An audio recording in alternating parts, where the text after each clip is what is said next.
এটা কি টেন্ডার? ছাত্র দলের আমলে টেন্ডার পেয়েছেন কোটা ব্যবস্থাকে? আপনি এখানে বসে ঠিক করে দিচ্ছেন 1%, 2%, 3%, 4%।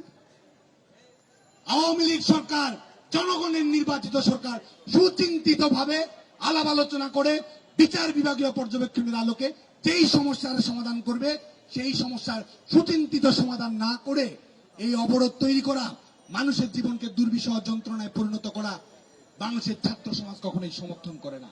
আর শুধুমাত্র সমর্থন খেলা নয়, লন্ডন থেকে ওয়াজ নসিহত তো শুনেছেন, আন্দোলনের সমর্থন জানাচ্ছে।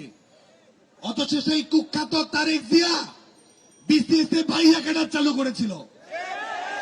ছাত্রদলের ক্যাডার হওয়া মানে বিসিএস ক্যাডার হওয়া। এই আবাসিক হলগুলোতে, কলেজগুলোতে এক্সাম সেন্টার পরীক্ষা দেওয়ার জন্য এক্সাম সেন্টারে যাওয়া লাগতো না, ছাত্র দলের নেতারা রুমে বসে পরীক্ষা দিয়ে পাশ করত। সেই বাস্তবতা বাংলাদেশের ছাত্র সমাজ ভুলে যায়নি এবং প্রত্যেক বছর বিসিএস পরীক্ষা দিচ্ছে শেখ হাসিনার নেতৃত্বাধীন সরকারের মাধ্যমে। এক বছরে একের অধিক বিসিএস অনুষ্ঠিত হওয়ার রেকর্ড রয়েছে। 4 বছর পর পর ফুটবল বিশ্বকাপের জন্য অপেক্ষা করি। বিএনপি জামায়াতের সময় 4 বছরের অধিক সময় ধরে বিসিএস পরীক্ষার জন্য তীর্থের কাকের মতো বাংলাদেশের ছাত্র সমাজকে অপেক্ষা করতে হয়েছে। বাংলাদেশের ছাত্র সমাজ সেটি কখনোই ভুলে যায়নি। এবং পিএসসির স্বাধীনতা ছিল, পিএসসি মানসম্মত প্রতিষ্ঠান ছিল, পিএসসি স্বচ্ছতা ভিত্তিক নিয়োগ প্রক্রিয়া নিশ্চিত করতে পেরেছিল।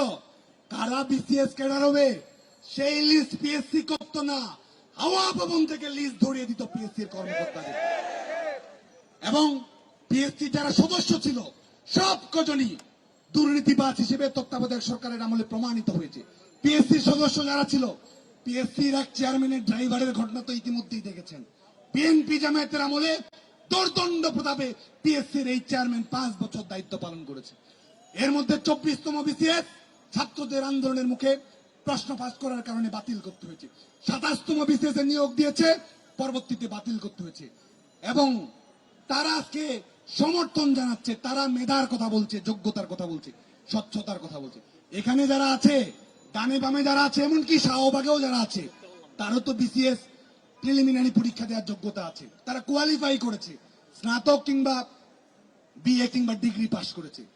আজকে আমাদের পিএসসির পরীক্ষা নিয়ে যারা লন্ডন থেকে ওয়াজ নসিহত দিচ্ছে, এই তথাকথিত একটি সংগঠনের ভারপ্রাপ্ত চেয়ারপারসন না হলে বিসিএস পরীক্ষায় প্রিলিমিনারিতে অংশগ্রহণ করার যোগ্যতাও তার ছিল না। আজকে সে বলছে কারা বিসিএস দিতে পারবে, কিভাবে দিবে না দিবে।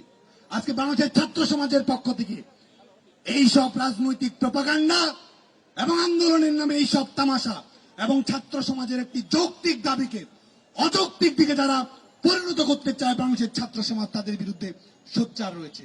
এবং রাজপথ অবরোধ করার ভয়, এটি কি সুনির্দিষ্ট কোন পদ্ধতি? কোন অবস্থাতেই বাংলাদেশের জনগণের সারা জীবন জীবিকা, তাদের স্বাভাবিক জীবন প্রক্রিয়া নিয়ে যদি কেউ ছিনিমিনি খেলে, বাংলাদেশের ছাত্র সমাজ তাদের সবার বিরুদ্ধে সোচ্চার ভূমিকা পালন করবে। আবারও বাংলাদেশের ছাত্রলীগের পক্ষ থেকে আমরা সুস্পষ্ট হয়ে বলছি, আদালত ইতিমধ্যে একটি রায় দিয়েছে, বিচার বিভাগীয় পর্যবেক্ষণ আসবে, সেটির আলোকে সরকার সিদ্ধান্ত গ্রহণ করবে।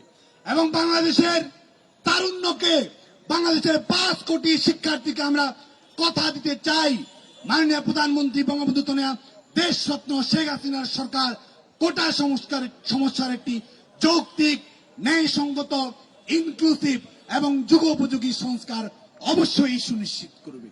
এবং একই সঙ্গে বাংলাদেশের ছাত্রলীগের পক্ষ থেকে আমরা হুঁশিয়ারি উচ্চারণ করতে চাই, যারা শিক্ষার্থীদের একটি ইস্যু ভিত্তিক আন্দোলনকে, যৌক্তিক আন্দোলনকে ভিন্ন খাতে প্রবাহিত করতে চায়, তারা যখন 6-7 দিন আন্দোলন করেছে, ফুলের টোকাও পড়েনি, শান্তিপূর্ণভাবে গোটা বাংলাদেশ ছাত্রলীগের কর্মীরা দায়িত্বশীলতার পরিচয় দিয়েছে। আইন শৃঙ্খলা রক্ষাকারী বাহিনী শ্রদ্ধা করেছে, 4-5 জন গিয়ে রেল লাইন অবরোধ করেছে, হাজার হাজার মানুষ দুর্বিষহ যন্ত্রণার মুখে পড়েছে। আদালতে যাওয়ার কথা, রাজপথে এসেছে, তারপরও মানুষ কিছু কথা বলেনি। 6-7 দিন হয়ে গেছে। যে আন্দোলন গতকালকেই সংশ্লিষ্ট সবাইকে ধন্যবাদ জানিয়ে শেষ করার কথা, নিজেদের কোনো মতামত থাকলে রাষ্ট্রের কাছে সরকারের কাছে তুলে ধরার কথা।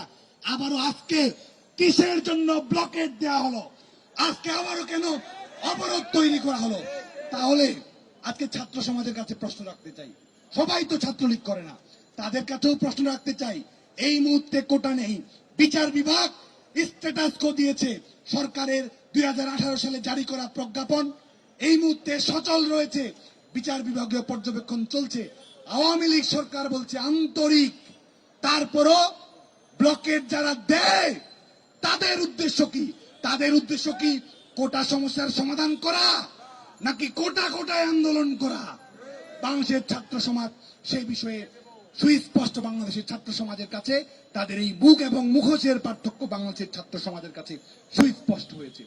আজকে বাংলাদেশ ছাত্রলীগের সকল স্তরের নেতা কর্মীদেরকে ধন্যবাদ জানাই, গত 6-7 দিন ধরে দায়িত্বশীল আচরণ করার ধন্যবাদ জানাই, এবং আমরা বাংলাদেশ ছাত্রলীগের পক্ষ থেকে দ্ব্যর্থহীন কণ্ঠে উচ্চারণ করতে চাই, শিক্ষার্থীদের এই ইস্যুর যৌক্তিক পরিণতি না নিয়ে আসা পর্যন্ত বাংলাদেশ ছাত্রলীগ শান্তিপূর্ণ গণতান্ত্রিক উপায়ে